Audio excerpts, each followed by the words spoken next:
A Bíblia coloca muita ênfase nesse aspecto, nessa verdade sobre fé. Só para vocês terem ideia, em Hebreus no capítulo 11, tem ali um hall de homens da fé. Homens do Antigo Testamento, que mesmo não tendo a concretização da promessa numa aliança inferior, decidiram crer na palavra de Deus naquele tempo. E eles estão ali naquela galeria porque viveram pela fé e puderam, de fato, agradar a Deus. E se nós pararmos para observar, e se nós avaliarmos as Escrituras, nós vamos ver 4 versículos bíblicos que vão nos incentivar a isso. Por exemplo, Abacuque 2,4 diz: eis o soberbo, a sua alma não é reta nele, mas o meu justo, ele viverá pela fé. Quando nós olhamos para Romanos, capítulo 1, verso 17, diz que de fé em fé, como está escrito, o justo, ele viverá pela fé. Gálatas 3,11 diz: diante da lei, diante de Deus, ninguém será justificado mediante a lei, mas o meu justo, ele viverá pela fé. E por fim, Hebreus capítulo 10, verso 38, disse: ora, o meu justo, ele viverá pela fé. A Bíblia vai dizer que sem fé é impossível, fala comigo, é impossível agradar a Deus. Mas nós sabemos também que através da fé nós podemos agradar o nosso Pai. E a fé também ela vai ter 3 aspectos curiosos que eu quero trazer para vocês. Esse primeiro aspecto é o aspecto da confissão. Em Marcos capítulo 11, verso 23, diz que se qualquer um, ou se alguém disser a este monte, erga-te, lança-te no mar, crê no seu coração e não duvidar naquilo que se diz, assim será. Ele não diz que se o pastor disser, se o profeta disser, se o evangelista disser, se o mestre disser, ou se o profeta ou alguém disser. Não, ele diz, se os 5 dons ministeriais disser, ele diz, se alguém disser, pergunta, tem alguém aqui essa noite? Então ele está falando, se alguém aqui decidir crer no coração e falar com a boca, vai ser. Oh, aleluia. Então, esse é um dos aspectos da fé, mas tem um outro aspecto complementar, que é o aspecto obras. Porque a Bíblia vai nos incentivar, irmãos, que fé sem obras, ela é morta. Então não adianta só eu falar que tenho fé, eu tenho que ter ações correspondentes à minha fé. Foi o que Tiago diz em Tiago capítulo 2, verso 26. Mostra-me para mim mostra-me o tamanho da sua fé sem obras, que eu te mostrarei o tamanho das minhas obras com fé. Então, as obras ou as ações precisam chegar antes da nossa palavra. Mas nessa noite, eu quero dar uma ênfase maior com você sobre um assunto de fé, que é a visão da fé. Repita comigo, a visão da fé. Nós podemos chamar de a ótica da fé ou o olhar da fé. Você sabia que a fé ela tem uma visão? Vista faz parte dos 5 sentidos do corpo. É aquilo que nós olhamos com os olhos naturais. Mas a fé, ela tem uma visão interna. Deus imprime algo interno dentro de mim e dentro de você, e eu quero mostrar isso para você dentro das Escrituras. Abra comigo, por gentileza, a sua Bíblia em 2 Coríntios, capítulo 4, no verso de número 16.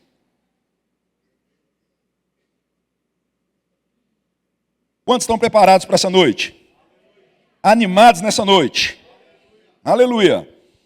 Olha o que está escrito em 2 Coríntios, capítulo 4, verso de número 16. Quem escreveu esse texto foi o nosso querido, amado apóstolo Paulo, que escreveu praticamente 13 cartas do Novo Testamento.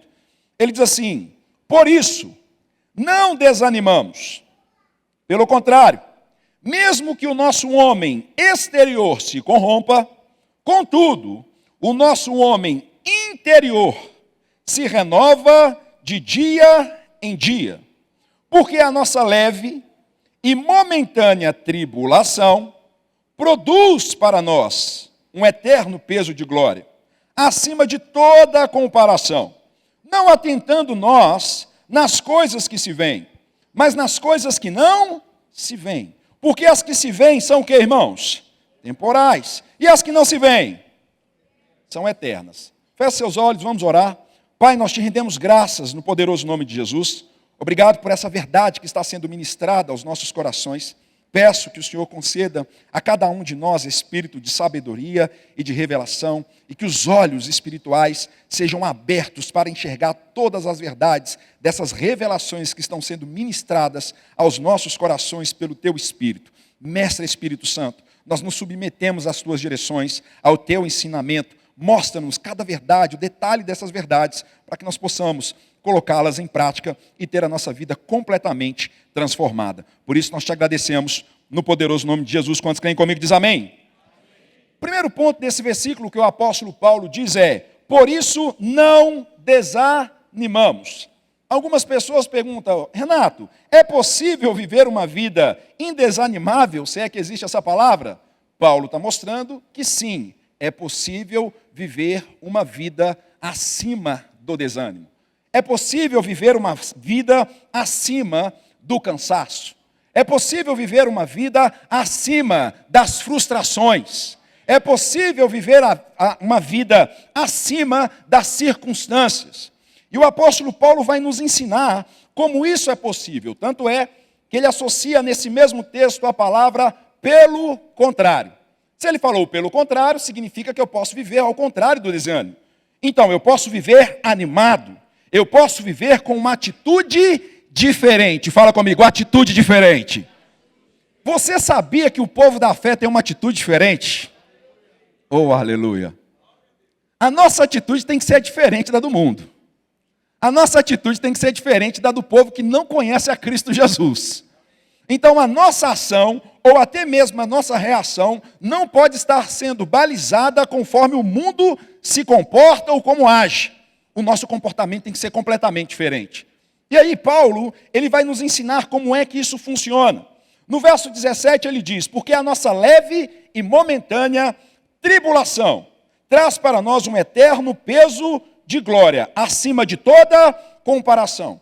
Quando Paulo fala que a nossa leve e momentânea tribulação, Paulo está tendo uma visão clara aqui na sua época da balança romana. Como era a balança romana? Era uma balança que havia dois pratos, um prato do lado esquerdo, um prato do lado direito. Colocava-se matéria-prima do lado esquerdo, matéria-prima do lado direito. Aquilo que tinha mais peso tinha mais valor. Então, Paulo agora ele está fazendo uma comparação aqui do que é que tem mais valor do que o outro. E ele diz que o que é leve e o que é momentâneo são as coisas que se veem. Oh, aleluia. Ele está mostrando que tudo aquilo que nós estamos passando, que é circunstancial, que é dessa vida, que é terreno, ele está dizendo: ei, calma, não fiquem desesperados, porque essas coisas são leves e são passageiras. Oh, aleluia. Só que ao mesmo tempo ele faz um paralelo. Ele fala que entre leve e a comparação entre peso, entre momentâneo e aquilo que é eterno, entre tribulação e aquilo que é glória. Oh, aleluia. Então ele está colocando na balança o que é que tem valor e o que é que não tem valor. Para que nós que somos da fé, venhamos colocar os nossos olhos no lugar certo.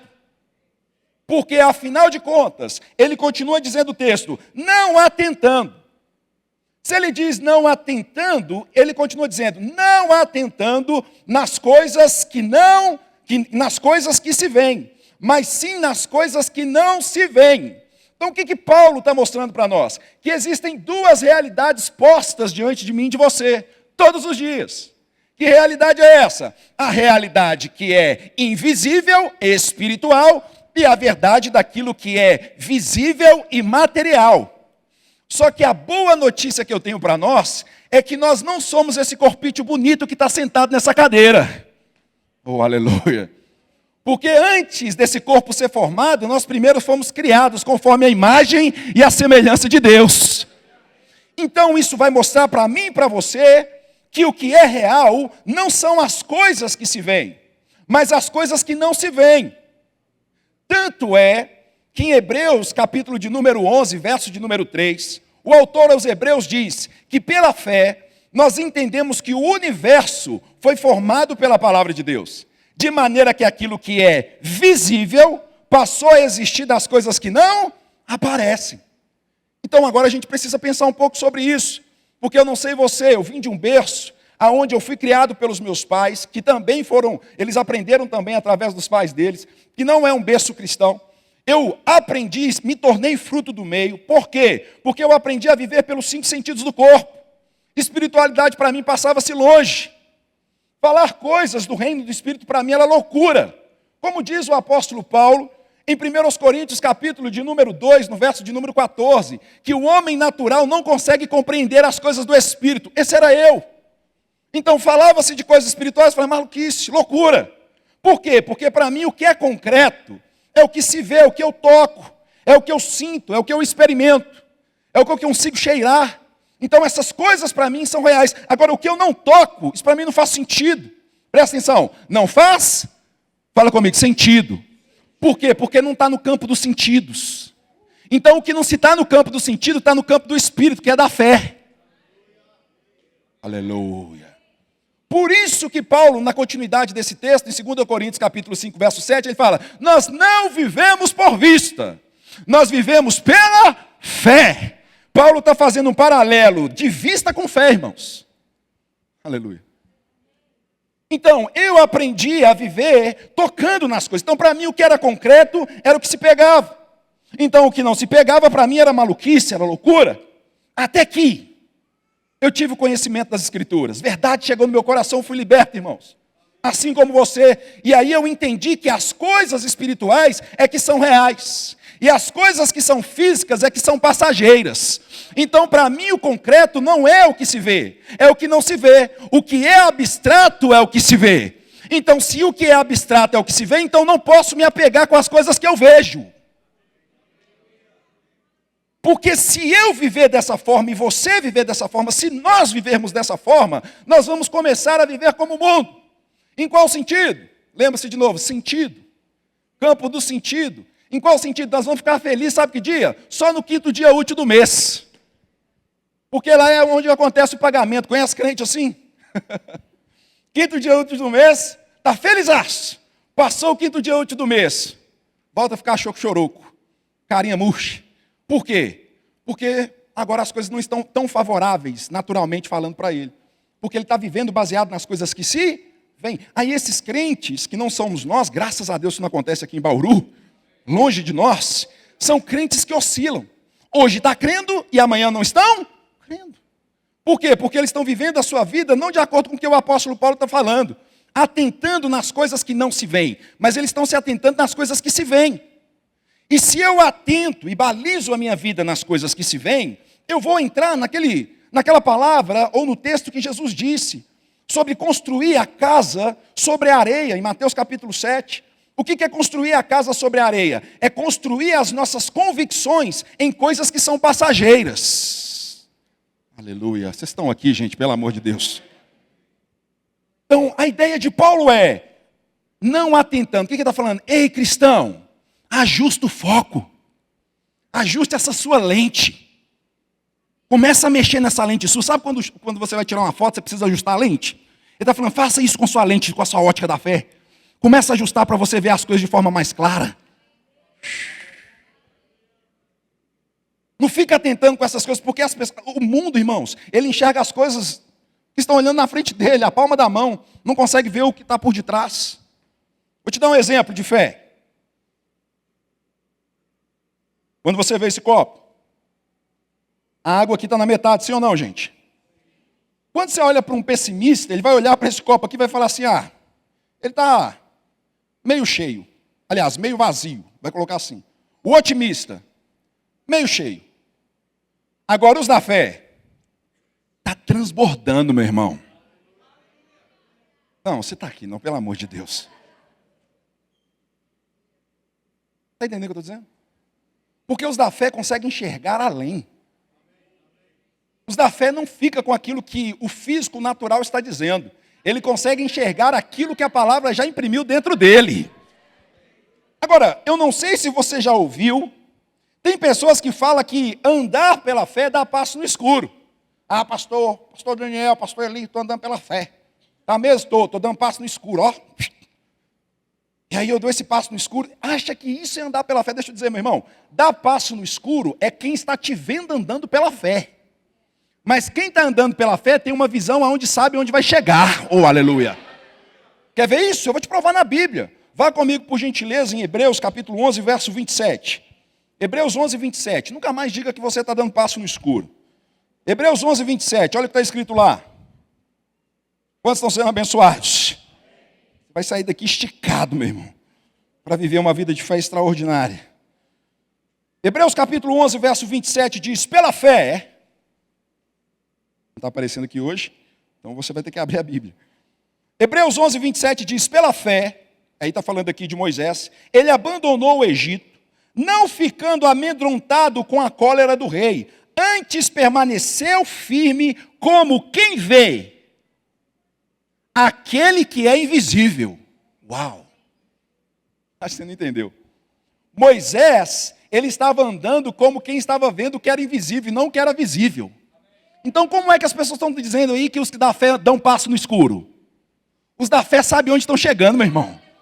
Deixa eu dizer, um homem da fé, quando ele fala assim, ó, esse prédio aqui é meu, eu comprei ele, ainda que ele não tenha ainda o valor, ele não tem o documento na mão, ele já tomou posse. E às vezes o povo não conseguiu enxergar, mas ele já tem a visão por dentro. Oh, aleluia. Os da fé se antecipam. E aí nós precisamos entrar aqui em parte das escrituras que vão nos ensinar a andar pela fé. Porque teve homens que andaram antes de nós e nos deixou exemplo. Por exemplo, Paulo disse que teve um homem no Antigo Testamento chamado Abraão e que ele deixou para a gente pisadas da fé. Para você ter ideia, não precisa abrir. Lá em Romanos capítulo 4, verso 12 diz: e pai da circuncisão, isto é, para aqueles que não são apenas circuncisos, mas também andam nas pisadas da fé que teve Abraão, nosso pai, antes de ser circuncidados. Se Paulo diz que andam nas pisadas da fé, significa que Abraão deixou pisadas da fé para que eu e você pudéssemos estudar para aprender a andar pela fé. Então nós precisamos estudar um pouco da biografia desse homem. E agora, quem foi Abraão? Um homem que veio 430 anos antes da lei, antes de Moisés. Um homem que recebeu a promessa. Quantos anos Abraão tinha quando ele recebeu a promessa que viria a ser pai de muitas nações? 75 anos de idade. Quando é que essa promessa se cumpriu? Com 100 anos de idade. Teve que esperar 25 anos. Quantos sabem que quando Deus faz a promessa, Deus, pela fé você recebe, mas o cumprimento natural talvez pode ter que esperar um pouco.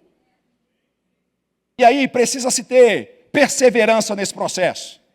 E aí nós vamos ver que esse Abraão, ele teve um comportamento onde Deus precisou ensiná-lo de forma didática durante a sua caminhada terrena. E eu quero mostrar para você algo poderosíssimo nesse texto. Abra comigo em Gênesis capítulo 15, e aí nós vamos caminhar junto nesse texto que tem uma revelação poderosa aqui para você.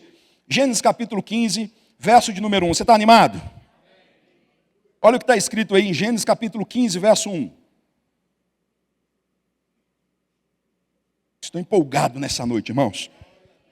Essa palavra me deixa entusiasmado, viu? Oh, aleluia. Gênesis capítulo 15, verso 1. Antes de nós entrarmos no texto, deixa eu te dar um pano de fundo. Abraão aqui já passou pela matança dos reis. Abraão está passando por um desafio imenso. E aí Abraão estava com tanta pressão, irmão, que ele já estava ficando desanimado. E deixa eu dizer para você, quando você diz que é da fé, não significa que você não vai passar por circunstâncias. Não significa que você não vai passar por pressões. Porque dizer que eu sou da fé e que eu vivo coisas espirituais, não significa que eu vou negligenciar as coisas naturais. Não significa que o natural também não seja verdadeiro. Mas eu decido ficar com o que é espiritual e não com o que é natural. Abraão, passando por uma pressão, ele começou a desanimar e começou a esquecer da promessa. Ele começou a negociar com as circunstâncias. Mas no momento em que ele começou a negociar com a circunstância, o Deus que fez a promessa falou com Abraão para poder animá-lo. Agora sim nós vamos entrar no texto. Olha o que ele diz. Depois desses acontecimentos, veio a palavra do Senhor a Abraão, numa visão. Fala comigo, numa visão. Essa visão aqui é de algo que é um quadro pintado como uma realidade. E disse: não temas, Abrão, eu sou o teu escudo. O teu galardão será sobremodo grande. Olha o que Abraão respondeu, ou Abrão: Senhor Deus, que me haverás de dar, se continuo sem filhos, e o herdeiro da minha casa é o Damasceno Eliezer? Aí ele disse mais Abraão: a mim não me concedestes descendência, e um servo nascido na minha casa será o meu herdeiro.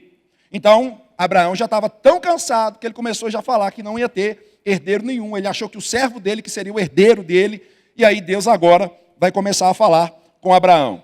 A isto logo o Senhor respondeu a Abraão, dizendo: não será este o teu herdeiro. Ou seja, Deus não esqueceu da promessa que fez a Abraão. Mas aquele que será gerado de ti será o teu herdeiro. Oh, aleluia. Agora, olha a didática que Deus vai aplicar a Abraão para poder ajudar ele a crer naquilo que Deus mesmo havia prometido. Verso de número 5. Então, conduziu-o até fora e disse: olha para os céus e conta as estrelas, se é que o podes.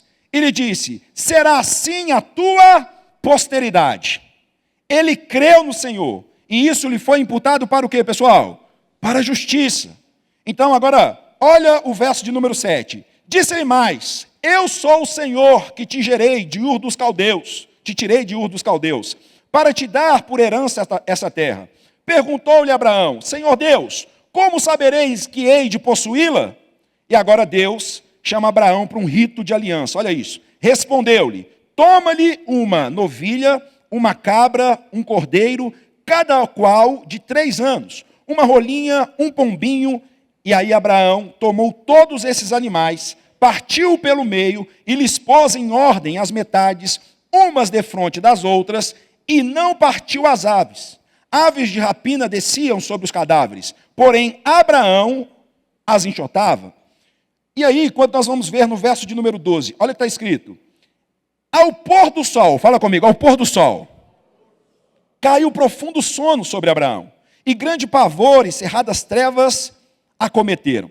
E se nós darmos continuidade ao texto aqui, vai falar depois do que aconteceria com a descendência de Abraão, que iria para o Egito, ficaria 400 anos cativo, e por aí vai. Mas agora, presta atenção nessa aplicação, ou nesse ensino que Deus está dando a Abraão aqui. A Bíblia vai dizer que Abraão pede agora, Deus chama Abraão e fala assim: Abraão, sai agora dessa tenda, vá para fora e olha para o céu. E Abraão foi lá e olhou para o céu. Vê se você consegue contar as estrelas. Aí Abraão fez o que Deus falou, e depois a Bíblia diz que chamou ele para um ritual de aliança. Nesse ritual de aliança fez Abraão cair em sono, profundo sono, e a Bíblia diz que isso foi antes do pôr do sol. Fala comigo, antes do pôr do sol. Aqui que está o detalhe, irmãos. Porque, ainda que fosse uma visão, na cultura hebraica, o povo não fazia muitas coisas durante a noite. Então Deus chamou Abraão para fazer uma aliança durante o dia. E quando Deus chamou Abraão para fazer uma aliança durante o dia, Deus pediu a Abraão para sair de uma tenda durante o dia. E Deus fez com que Abraão olhasse para um céu durante o dia e visse estrelas que aparecem à noite durante o dia. Ah, não, você não está aqui não. Deixa eu te explicar melhor. Estrela aparece de dia ou à noite? À noite, irmãos. Deus estava mandando ele olhar durante o dia. Está falando: Abraão, você não está entendendo, não estou pedindo para você olhar no que é natural, é que eu estou imprimindo dentro de você. Didática de fé. Eu estou te ensinando a andar pela fé, Abraão. Eu estou te ensinando a olhar para aquilo que eu falo. Fé está baseado no que eu digo e não no que você está vendo, Abraão. Ei, Jeremias, o que vês tu? Eu vejo uma vara de amendoeira, Deus. Viste bem, porque eu zelo para que se cumpra a minha palavra. Mas antes disso, Jeremias não se via dessa forma. Deus primeiro precisou tocar em Jeremias e colocar a palavra dele dentro dele, para depois perguntar. Oh, aleluia. Deus estava imprimindo uma ótica dentro de Abraão. Está falando: Abraão, para de viver por vista. Para de ficar com as circunstâncias. Para de ficar com as pressões que você está passando. Ei, olha para as estrelas, eu te prometi. E se eu te prometi, eu sou fiel para cumprir. Meu irmão, não importa o que está acontecendo com você hoje. Quem te prometeu, ele é fiel para cumprir. Oh, aleluia. Agarra isso pela fé. Ah, está demorando, Senhor. Não importa o quanto tempo demora. Vamos lá, vamos reforçar esse estudo de Abraão. Vá comigo para Romanos, capítulo de número 4. Quantos estão sendo abençoados? Imagina você saindo da sua casa durante o dia e olhando para o céu e contando estrela. É normal isso, irmãos? Você vai ver estrela? Mas a lembrança que você tem da noite, de lembrar das estrelas, você vai ver que tem. Você vai falar: eu não estou vendo, mas eu sei que ela existe. A mesma coisa é Deus. Deus falou, e ponto final. Você não precisa ver, só toma posse e creia. Romanos 4,18 diz: Abraão, esperando contra a esperança, creu para vir ser pai de muitas nações. Segundo lhe fora dito, assim será a tua descendência.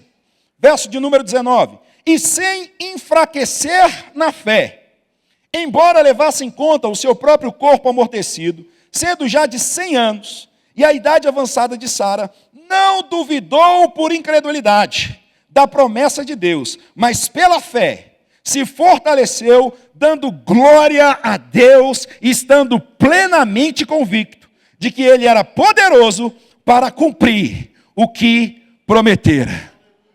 Agora vamos lá. Abraão recebe a promessa com 75 anos de idade. Se ele, quando mais novo, já era difícil, porque a mulher era estéril. E aí Deus fez a promessa, ele decidiu crer. Agora imagina ele já com 100 anos de idade e a mulher com a idade mais avançada ainda. Te pergunto, naturalmente falando, é para desanimar sim ou não? Claro que é. A Bíblia diz que Abraão olhou para a esposa dele, falou, rapaz, o negócio aqui está sério. O negócio aqui não está brincadeira não. Ele considerou o natural. O natural era verdade. A esposa já estava velha, ele também. As impossibilidades estavam ali diante deles. Mas a Bíblia diz que ele se fortaleceu pela fé. A Bíblia diz que ele decidiu não considerar o que estava acontecendo no natural. Ele falou, peraí, o natural está apresentando isso, mas teve alguém que me falou que eu seria pai de nações. E se ele diz que eu sou pai de nações, a partir de agora eu nem me chamo mais Abrão. Me chama agora de Abraão. E a Bíblia diz que, quando ele viu aquela situação, ele não duvidou por incredulidade, mas ele se fortaleceu na fé. Como é que ele se fortaleceu na fé? Fala comigo, dizendo. Por quê? Porque fé tem uma voz. A fé diz, ela fala. E talvez ela vai falar em um lugar onde ninguém está vendo. Porque fé se pratica no cotidiano e não aos domingos. Quantas vezes nós vamos precisar chegar em casa, irmãos, como eu faço? Eu vou dentro da minha casa, levanto a minha Bíblia e digo, eu sou o que a Bíblia diz que eu sou. Eu tenho o que a Bíblia diz que eu tenho. Eu posso o que a Bíblia diz que eu posso. Meu irmão, meu pastor não pede para eu fazer isso. Mas é porque alguém já fez a promessa para mim. Então eu não preciso que alguém me anime. Eu já tenho as escrituras e ela é o suficiente para poder me animar, independente da circunstância que eu esteja passando. Então Abraão, todos os dias, diante da circunstância, falava, glória a Deus. Eu sei que Ele é fiel para cumprir. Por quê? Porque Ele não é homem para que minta, e nem filho do homem para que se arrependa. Já aconteceu. Agora veja, entre aquilo que Abraão recebeu e aquilo que era o cumprimento da promessa de Deus, havia um percurso, um processo. Fala comigo, processo. Quantos sabem que Deus é Deus de processo? Tem gente que quer pegar o atalho para resolver o negócio. Só que o processo para Deus é importante, porque no processo é que te leva ao destino da promessa. O atalho te tira do destino, mas o processo te coloca na rota. E o processo chama-se perseverança. Então eu recebi, mas eu persevero. E como é que eu sei que uma pessoa, ou que eu mesmo, estou nesse caminho, nesse processo da fé? É o meu comportamento que vai dizer. Então, mesmo que eu não tenha naturalmente falando, eu já me comporto como se eu já tivesse. Ah, não, gente. Tem gente que espera as coisas se manifestar para agir de acordo com o que está vendo. Isso não é fé. A fé você já se comporta antes de ver. Tem gente que fala assim, olha, eu sou da fé. Aí, no processo, está caminhando xoxoroco. Abatido, caindo para um lado, para o outro. Aí quando o negócio vai lá e se manifesta, uhul, aconteceu, uau! Aí deixa eu te perguntar, você acha que isso é fé? Ainda que a gente celebre quando a gente estiver agindo em fé, está tudo certo. Mas agora, no processo, não se comportou assim agora, porque está vendo, está se comportando? A fé age antes. A fé ela já tem um comportamento como se já obtivesse. Então, o laudo médico diz, você é doente. O laudo médico. Mas ainda que tenha um laudo médico, eu tenho um laudo natural. Eu tenho um laudo agora sobrenatural. Vamos lá. Sobrenatural. A vista natural fala desse laudo, mas tem uma visão interna, que é da fé. E ela diz que certamente Ele já levou sobre si as nossas dores e as nossas enfermidades. E aí nós vamos precisar ficar com aquilo que, de fato, nós estamos crendo. E aí, quando você decide ficar com aquilo que você creu, você vai se comportar à altura. Agora, deixa eu falar. Quantos sabem que agir de acordo com o natural não afeta o espiritual. Mas agir de acordo com o espiritual afeta o natural.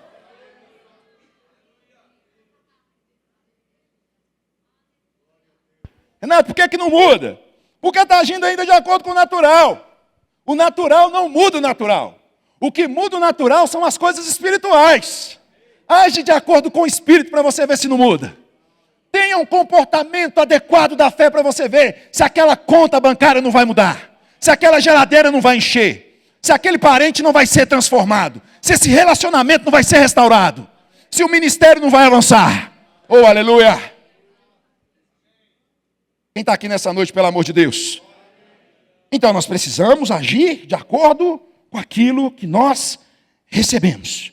Abraão dizia, glória a Deus. Quantos conhecem a história dos espias? E aí Deus deu a terra prometida, resumindo. Deus deu a terra prometida, Moisés vai lá e envia os 12. Aí os 12 foram lá ver a terra, espiar a terra.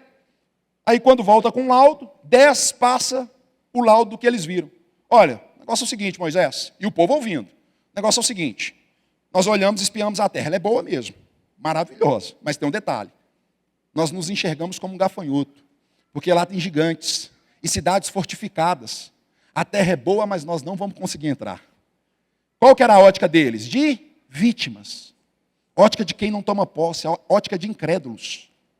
Enquanto teve 2 lá que falassem, opa, peraí, não. A minha ótica não é essa não. Porque ainda que tenha esses gigantes, mas eu lembro que Deus é que prometeu e Deus é que nos deu a terra. E se Deus deu a terra, meu irmão, eia, subamos e prossigamos para tomar posse da terra que Deus nos deu. Deixa eu te falar, o nome desses 2 apareceu no hall da fé. E dos incrédulos, nem sequer citado. E mais, os incrédulos ficaram no deserto. E nem foram eles que entraram dentro da terra prometida, foram os filhos deles. Ficaram prostrados por causa da incredulidade. Incredulidade do quê? Porque Deus falou, eles não acreditaram. Decidiram se rebelar contra Deus no coração, não acreditaram em Deus. Enquanto teve 2 que falaram, não, Deus, o Senhor falou, eu creio, independente das circunstâncias e ponto final. Irmão, deixa eu dizer uma coisa para você nessa noite, pega isso.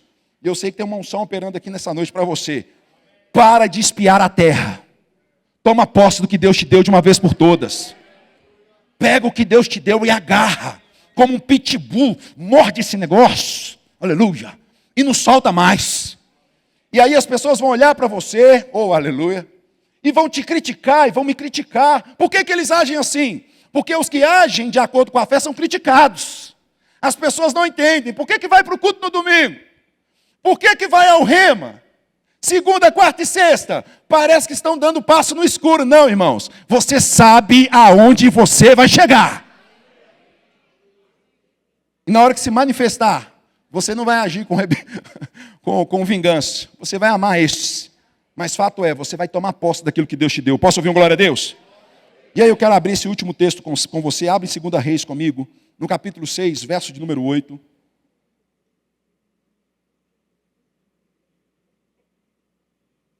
Estou falando com muita veemência essa noite para poder impregnar esse espírito da fé em você. Oh, aleluia. 2 Reis, capítulo 6, verso 8. É interessante esse texto, porque aqui vai falar de Elias.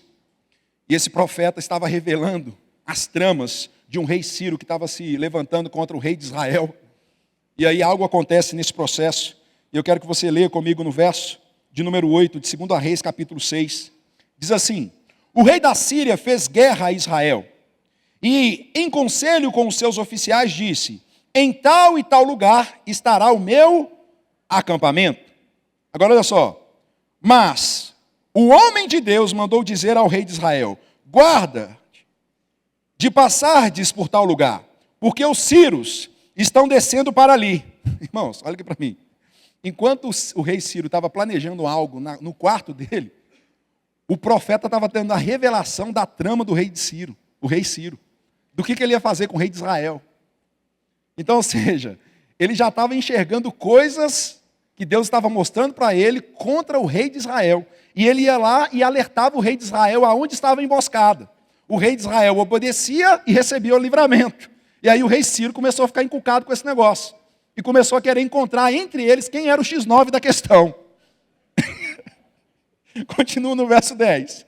O rei de Israel enviou as tropas ao lugar de que o homem de Deus lhe falara e de que tinha avisado, e assim se salvou não uma e nem duas vezes. Olha o verso 11. Então, tendo se turbado com esse incidente o coração do rei da Síria, chamou ele os seus servos e lhes disse: não me farei saber quem é o X9 dos nossos, e que é pelo rei de Israel? Olha o verso de número 12. Respondeu um dos seus servos: ninguém, ó rei, meu senhor, mas o profeta Eliseu. Já indicou quem é que estava falando o processo dele. O profeta Eliseu, que está em Israel, faz saber ao rei de Israel as palavras que fala na tua câmara de dormir. Nossa. Olha o verso 6. Na hora que ele falou assim, então nós vamos atrás desse profeta. Ele diz, verso 13, do capítulo 6, de 2 Reis. Ele diz, ide e vede onde ele está, para que eu mande prendê-lo. Foi-lhe dito, eis que está em Dotã. Então enviou para lá cavalos, carros e fortes tropas. Chegaram de noite e cercaram o que, irmãos? A cidade. Agora, olha isso no verso 15. Tendo se levantado muito cedo, o moço do homem de Deus, Geazi, e saído, eis que as tropas, cavalos e carros haviam cercado a cidade.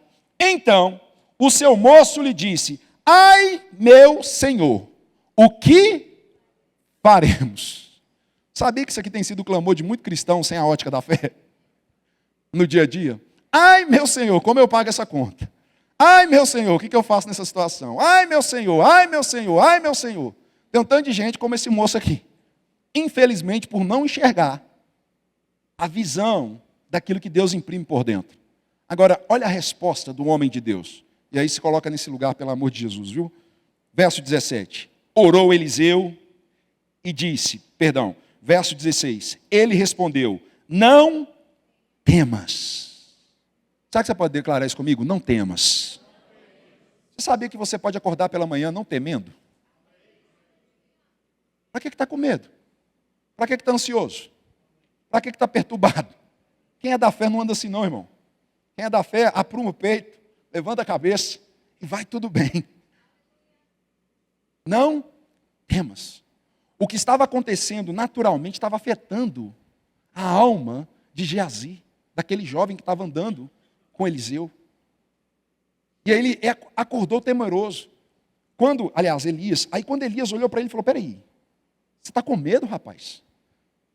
Em outras palavras, apruma-te, se aveste, homem, se erga, fica firme. Tem crente que você tem que falar isso com ele. E aí, verso 16. Porque mais são os que estão conosco do que os que estão com ele. Uau, peraí. Até aqui, o profeta estava falando com ele coisas que ele não estava enxergando naturalmente. Mas o homem de Deus já estava vendo. Nossa. Você sabia que homens de Deus falam coisas que talvez as pessoas vão bugar, porque ele já viu muito antes? Agora, olha o verso 17. Orou Eliseu e disse, Senhor, peço-te que lhe abra os olhos para que veja. Esses olhos aqui, são os olhos naturais? Não, porque os olhos naturais ele estava vendo uma tropa de cavalos e de um exército contra eles. Esses olhos aqui eram os olhos da fé. Eu peço, Senhor, para que abra os olhos dele. Quantas orações nós precisamos fazer com aquelas pessoas que estão do nosso lado para que eles vejam o que nós estamos vendo, irmãos? Às vezes eu estou andando com gente que fala, Senhor, abre os olhos dele. Abre os olhos dela, porque ela não está enxergando ainda o que eu já enxerguei. Porque se ela enxergar, ela vai parar de andar temerosa do jeito que ela está andando, do que do jeito que ele está andando. Agora veja, o que ele diz? O Senhor abriu os olhos do moço, e ele viu que o monte estava cheio de cavalos e carros de fogo em redor de Eliseu. Uau! Oh, aleluia! Irmão, se eu fosse esse jovem naquele momento, eu até aprumava o peito, eu falei, agora acabou esse negócio. Agora a conversa aqui mudou. Eu estava no negativo, agora eu estou no positivo. Imagine esse jovem agora tendo essa visão clara do que estava sendo por ele naquele exato momento. Das coisas que estavam disponíveis para ele no reino do Espírito. Irmãos, imagina os seus olhos sendo abertos, porque é isso que o rema faz, abrindo os seus olhos espirituais para ver da herança e das coisas que já estão disponíveis, para você ter acesso. Para tirar os seus olhos do que é natural, para você começar a acessar daquilo que é espiritual. Aí o profeta falou assim, abre os olhos, para que ele veja o que eu estou vendo, Senhor. Na hora que ele abriu os olhos, ele falou, uau, realmente maior o número daqueles que estão conosco, do que aqueles que estão contra nós. Meu irmão, muito maior é aquele que está em nós, do que o que está no mundo. Nós estamos em vantagens, a Bíblia diz que nós somos mais do que vencedores, irmãos. Deixa eu te falar, você está em vantagem. Você pode dizer isso comigo? Eu estou em vantagem. Você não entrou para um time perdedor não, irmão. Você já entrou num time vitorioso, glorioso. Você é uma igreja, nós somos uma igreja triunfante.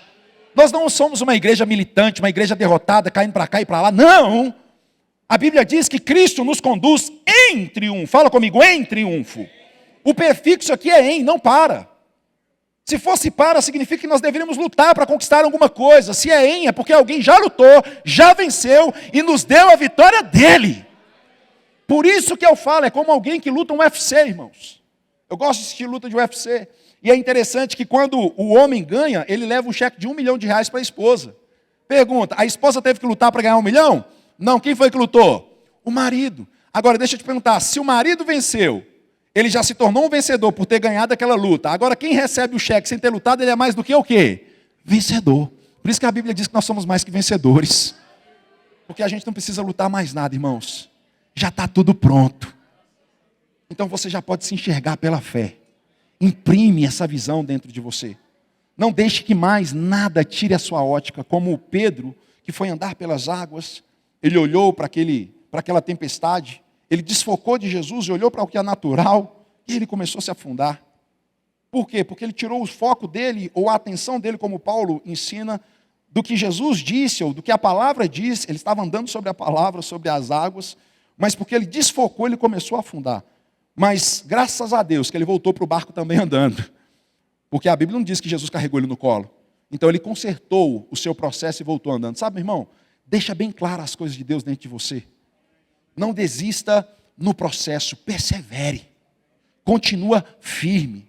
Faça como Abraão todos os dias. Acorda pela manhã e fala, glória a Deus. Eu sei que o Senhor é fiel para cumprir. Abraão teve que crer contra a esperança. Irmãos, nós temos uma esperança viva que é encontrar com Cristo nos ares. E isso mantém a nossa fé viva. Porque saber que nós vamos encontrar com Ele nos ares faz com que a gente se comporte em fé. Mas deixa eu dizer uma coisa para você. Não espere ir para o céu para tomar posse de coisas que já estão disponíveis na terra. Toma posse agora. Receba agora. Porque a fé é como esse portal. Preste atenção nisso. E eu vou fechar com isso. É como esse portal. Onde você dá um passo do que é natural, você dá um passo para o que é o espiritual, e já está tudo pronto pela graça, você pega, e você vem e dá aquele passo de novo para o que é o natural. Você traz para cá. É esse lambo, essa mão, que agarra as irrealidades, e traz a existência e fala, vem. Esse negócio vai manifestar agora. Você pode se colocar de pé?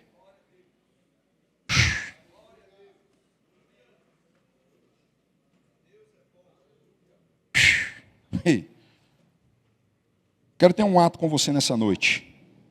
É melhor do que ouvir a palavra é colocar a palavra em prática, amém? Pessoal aí de cima, está recebendo? Quanto a igreja de 2 pavimentos é outra coisa, né, gente? Pessoal aí de cima, de baixo. Eu quero que você, nesse momento, quero chamar os músicos também, por gentileza. Eu quero que você fique aí já meditando nessa palavra que você recebeu. E comece a lembrar dessa didática que Deus usou com Abraão. Dessas coisas que foram impressas dentro dele. Uma ótica da fé. Não se enxergue mais, irmãos, como você se enxergava outrora sem Cristo, de forma natural. Essas coisas confundem o que é natural mesmo, é loucura para aqueles que não creem, mas para nós que somos salvos, estamos em Cristo, é poder de Deus. É algo poderoso, toma posse. Desfrute na terra aquilo que já está disponível no céu. Jesus falou, Pai, que seja feita a sua vontade, assim na terra como ela é feita no...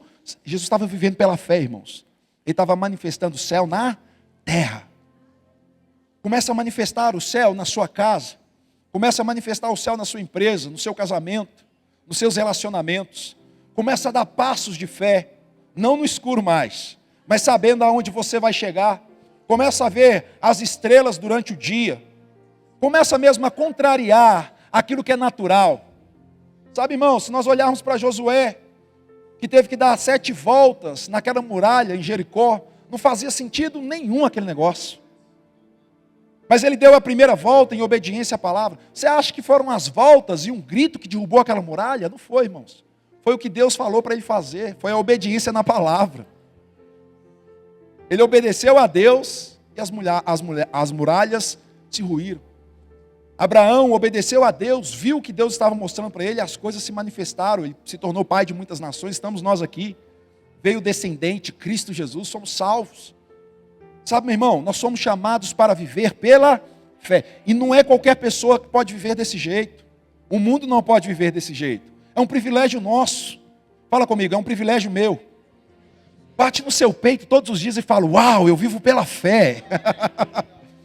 Sabe, diga todos os dias, eu sou da fé. Isso é um princípio nosso, irmãos, não abra mão disso. Eu carrego esse escudo dentro de mim. Todos os dias eu sou da fé, eu sou da fé. Eu creio, eu criei, por isso falei. Também nós cremos, por isso que nós falamos. Esse é o espírito da fé.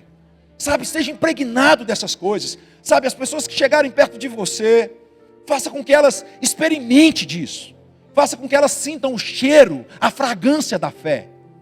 Sabe, faça com que elas saiam dessa incredulidade, dessa passividade, dessa frieza. E entre para esse campo sobrenatural. Oh, aleluia. Sabe, irmãos, o campo da fé é o campo seguro para mim e para você. O campo da fé é onde nós estamos debaixo de um guarda-chuva seguro. Aonde os intempéries do mundo podem acontecer, mas nós estamos protegidos. Sabe, querido, deixa eu dizer uma coisa, preste atenção no que eu vou te falar. O diabo, ele é sagaz. Ele fica tentando o tempo todo, fazendo com que nós venhamos sair desse campo aqui da fé para entrar para esse outro campo dele, que é da incredulidade, porque é lá que as coisas não acontecem. Mas faz o seguinte, chama o diabo para entrar nesse campo seu da fé, se ele vem. Não vem nada. Ele não aguenta a fé. Ah, vou repetir esse negócio. O diabo não suporta a fé. Ele detesta gente que anda desse jeito. Ele não suporta gente que consegue ver coisas que ele não está vendo. Oh, aleluia. Ele não consegue ver você acordando pela manhã e declarando coisas que não é uma realidade. Ele vai falar, você está ficando louco. Você está ficando biruta. Rapaz, o que você está arrumando não é a realidade. Não importa, foi Deus que falou. Eu creio e ponto final. Se tiver de duvidar, duvide da dúvida, mas nunca duvide da palavra de Deus. Fica com o que Deus diz. Cria uma imagem por dentro. Tenha uma ótica por dentro. Deixe isso impregnado. Irmãos, aumente durante esses dias, nesses últimos dias que nós estamos vivendo nesse mundo, aumente o seu nível de fé. Ah, eu vou falar isso de novo, aumente essa temperatura, pelo amor de Deus. Ah, Renato, como é que estão as coisas? Vai tudo bem. Ah, como é que vão as coisas? Vai melhorar. Não permita que saia da sua boca incredulidade. Ah, mas as coisas estão acontecendo natural, mas eu decidi ficar com o sobrenatural. Mas o médico está falando que é isso. Ô médico, eu entendo o que o senhor está dizendo. E está tudo bem. Eu te compreendo. Porque ele está baseado no que é natural, é o trabalho dele. A gente não vai questionar. Mas depois que você sai dali, fala, pai, eu creio na tua palavra. Eu creio no que o Senhor disse. E eu sei que o Senhor é poderoso para transformar essa situação. O Senhor é capaz. E o Senhor já fez em Cristo Jesus. Eu tomo posse agora. E aí, como é que eu tomo posse? Eu começo a agir de uma forma que aquilo que era natural determinava que eu não agisse. Então, se eu estava depressivo e a depressão dizia que eu tinha que ficar com as cortinas fechadas, no escuro no quarto, sabe o que eu faço? Eu vivo pela fé, eu arreganho aquelas cortinas, eu abro aquela janela, eu faço um bom café, eu ligo para o meu amigo e falo, vamos fazer uma caminhada. Aí sabe uma coisa? Os seus sentidos estão tudo contrariados. Vai falar assim, você está ficando doido. Porque isso não é realidade, você está sem vontade nenhuma. Seja bem-vindo à vida de fé. Porque a vida de fé não tem nada a ver com sentimentos. Não tem nada a ver com vontades. Tem a ver com crer naquilo que a palavra de Deus diz. Porque a fé é a certeza das coisas que se esperam. E a convicção de fatos que não se veem. Eu quero perguntar essa noite, tem alguém da fé aqui nessa noite, gente? Mais uma vez, tem alguém da fé nessa noite? Pega isso que eu vou te falar. Não é o profético que move a fé. Não são os dons que movem a fé. É a fé que move o profético. É a fé que move os dons. É a fé que move os milagres. É a fé que promove as curas.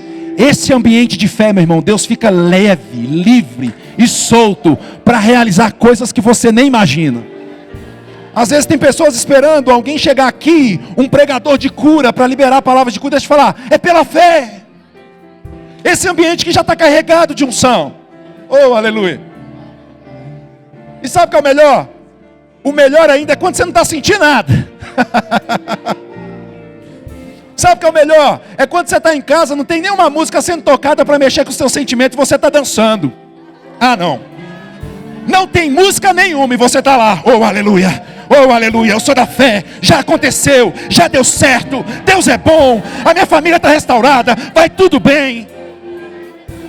Oh, aleluia. Porque ainda que externamente não esteja nada favorável, por dentro existe uma música da redenção. Por dentro tem melodias. Por dentro tem uma restauração. Por dentro tem um espírito que testifica comigo, com o seu espírito, que somos filhos de Deus. Por dentro tem uma visão clara, que vai tudo bem. Declara comigo, vai tudo bem. Mais uma vez, vai tudo bem. Fala comigo, só vai melhorar. E eu quero que agora, você no reino do Espírito, que ainda que estejamos aqui naturalmente falando, o espiritual é mais real do que o natural, você já aprendeu isso. Eu quero que você comece a decretar aí no seu lugar, coisas que você sabe que não estavam acontecendo. Você não precisa nem de imposição de mão, irmãos. Você é da fé. Você vai decretar e vai liberar uma palavra sobre aquilo. Você vai dizer, está escrito. E você vai determinar, e essas coisas vão manifestar para a sua vida. Você crê nisso? Então o momento é agora, vamos fazer isso. Eu quero que os músicos fiquem à vontade aqui para cantar. Tá bom, gente? Se tiver alguma música de fé, fica à vontade também para cantar alguma coisa sobre fé. É melhor ainda. E eu quero que você esqueça a pessoa que está do seu lado, pelo amor de Deus. E que você agora coloque em prática esse negócio. Sabe aquele negócio na justiça que estava travado? Fale esse negócio. Diga a esse monte, erga-te, lança-te no mar. Crê no seu coração e não duvida no que você disse. Deixa eu falar, peça uma vez. Porque rei fala uma vez e os súditos obedecem. É uma única vez. E depois você só rega com ações de graças. Então, tem um ambiente propício para isso aqui. Vamos colocar em prática? Então, vamos fazer isso agora. Declare aí no seu lugar. Vamos lá, tem alguns minutos para isso. Faça isso agora, em nome de Jesus. Oh, xerebebebebebe. Ruquetzelebebebe. Em nome de Jesus. Eu declaro agora, todo e qualquer espírito de enfermidade entre o povo, eu dou uma ordem em nome de Jesus, sai. Eu declaro agora todo o organismo sendo restaurado, juntas, medulas, tecido, cartilagem, glóbulos sanguíneos, colunas sendo endireitadas. Oh, aleluia. Em nome de Jesus, toda a opressão, em nome de Jesus, eu dou uma ordem agora, sendo desfeita e quebrada, esmiuçada pela unção. Livres, livres, livres. Eu chamo a existência agora, soluções financeiras. Soluções financeiras. Eu declaro agora, promoções no trabalho. Oh, aleluia. Promoções no trabalho. Aumento salarial. Aumento. Clientes chegando, mais clientes. Nós chamamos mais clientes. Criatividade. Coisas novas chegando para a sua vida e para o seu negócio hoje. Eu declaro sobre a vida dos empresários dessa igreja. Oh, aleluia. Prosperando nesse ano de uma forma sobrenatural. O mês de abril sendo, oh, aleluia, uma virada de chaves. Oh, aleluia. Oh, aleluia. Estou, Daniel. Oh, aleluia. Quantos foram abençoados? Declare comigo, eu sou da fé. Não, com mais entusiasmo. Fala comigo, eu sou da fé. Por isso eu posso dizer, ha, ha, ha. Ha, ha, ha. Fala assim, quem é você, diabo? Pode falar, quem é você, diabo? Você está debaixo dos meus pés. Quem manda nesse negócio sou eu. Pode falar. Porque eu estou em Cristo, eu tenho em Cristo e eu posso em Cristo. Eu sou triunfante. Em nome de Jesus.